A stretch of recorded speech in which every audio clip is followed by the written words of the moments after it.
2 minute का मौन baseball के लिए।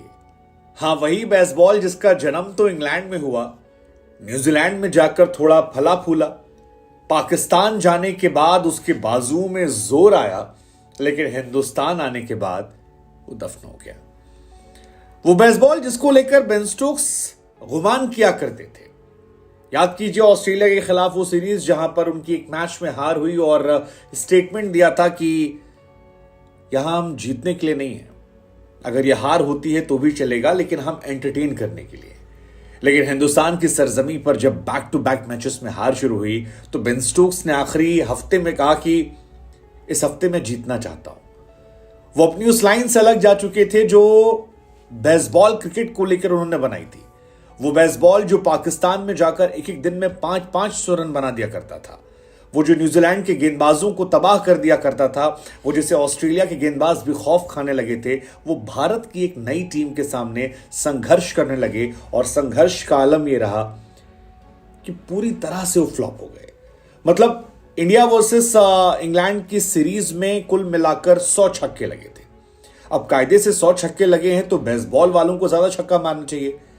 आपको लग रहा होगा शायद 50-60 छक्के तो इंग्लैंड ने मारे होंगे, लेकिन आपको हैरानी होगी केवल 28 छक्के इंग्लैंड ने मारे, जबकि 72 छक्के इंडिया ने मारे। And I think that is the real baseball जिसे हम बात कर रहे हैं, क्योंकि इस बेसबॉल पर रोहित शर्मा का रो बॉल भारी पड़ा, इस बेसबॉल पर शुभमन गिल का बिल जो था वो फट गया, इस बेसबॉल पर जयसवाल ने तबाही मचा दी, और इसी का असर है कि बेसबॉल क्रिकेट को दुनिया कह रही बाय बाय।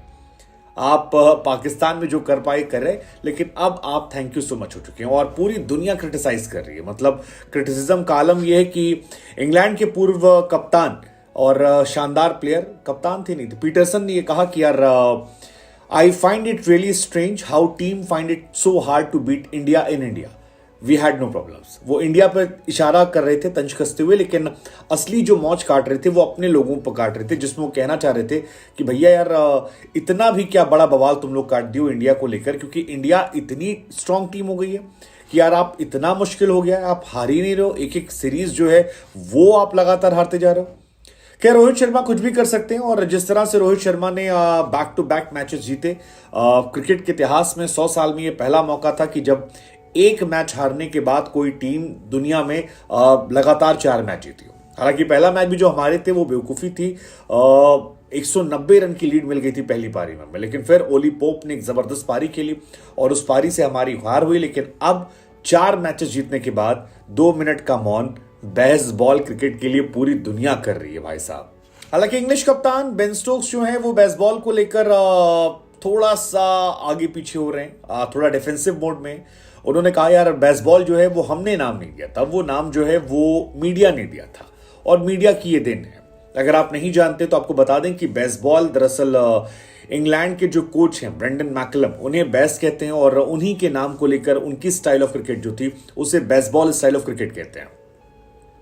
उनका ये कहना था कि यार बेसबॉल का मतलब सिर्फ इतना था कि आप बेटर प्लेयर बन जाएं, और हार और जीत के साए के बीच में बेसबॉल जो है वो एक बेटर प्लेयर बनाने की तरफ बढ़ता हुआ कदम है, और इसको इसी तरह देखना चाहिए।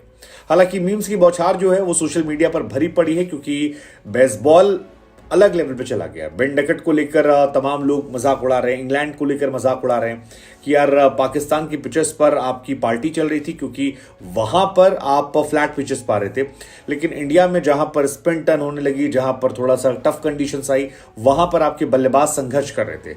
अश्विन की या फिर जडेजा की या कुलदीप की गेंद पर ऐसे नाच रहे थे कि मानो कभी क्रिकेट खेला ही नहीं है। हालांकि रोहित शर्मा की टीम की तारीफ होनी चाहिए, क्योंकि रोहित शर्मा की टीम ने जिस तरह से ये पूरा माहौल बनाया और जिस तरह से उन्होंने इसे खिलाया, आई थिंक ये फिनोमिनल है। And Rohit Sharma became the first captain world cricket में जिन्होंने बेसबॉल क्रिकेट को चारों खाने चित किया, और बड़ी बात है कि बिना बड़ी टीम के उन्हें।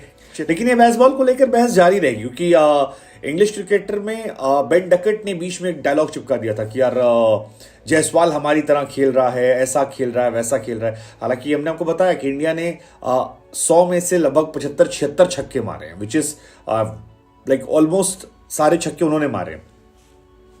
लेकिन रोहित शर्मा से जब बेसबॉल को लेकर पूछा गया था तो उन्होंने पहली बार जवाब दिया था, कहा था भैया हमको नहीं पता ये बेसबॉल उसबॉल है क्या गाना है, लेकिन हमें इतना जरूर पता है कि बेसबॉल ये जो स्टाइल है तेज खेलने की, ये हमारे यहाँ खेली जाती है। हमारे यहाँ सहवाग खेलते थे, फिर बाद में ऋषभ पंत आया जिसने दुनिया को दिखाया और वो चलता रहा। अब बेसबॉल जो है उसकी शुरुआत जब हुई थी तो back to back win win win win win चल रहा था एशिया में, लेकिन अब लॉस लॉस लॉस लॉस, और इस लॉस के बाद सवाल यही है कि भैया क्या यहां से इंग्लैंड रिकवरी कर पाएगी, क्योंकि जिस बेसबॉल के दम पर इंग्लैंड गाना गा रही थी, पूरी इंग्लैंड टीम ने मिलकर 25 छक्के मारे और हमारे यहां अकेले जयसवाल ने 26 छक्के मारे हैं, जो डिफाइन करता है कि यार एक अकेला लड़का भारी पड़ा। अभी तो ऋषभ पंत भी नहीं थे और बहुत सारे लड़के थे।